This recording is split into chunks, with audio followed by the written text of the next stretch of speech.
Hola, avui vos presentarem els textos argumentatius, fet per Nedu, Paula, Dani, en Marcos. què són els textos argumentatius?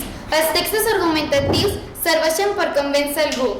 Per exemple, per als teus professors perquè canviïn una data d'examen o per als teus pares perquè et deixin sortir de casa teva.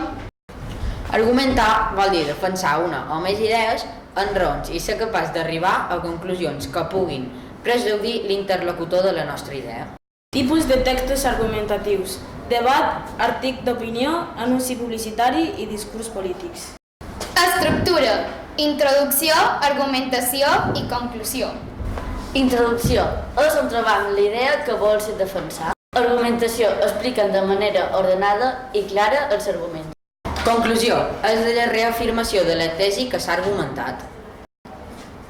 I els textos argumentatius fan servir diversos recursos lingüístics. Els textos: marques de primera persona en verbs i pronoms. Em sembla, jo no compartesc. Utilitzen connectors de diversos tipus Per explicar els arguments, ja que, per què, a dir, per donar arguments d'entrada d'una banda per un costat, per oposar els arguments, per contra, així i tot.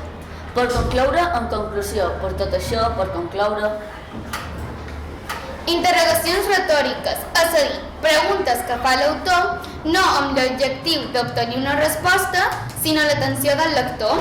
Les citacions i referències d'especialistes en el tema que es tracta, és a dir, que dona més solidesa a l'argument.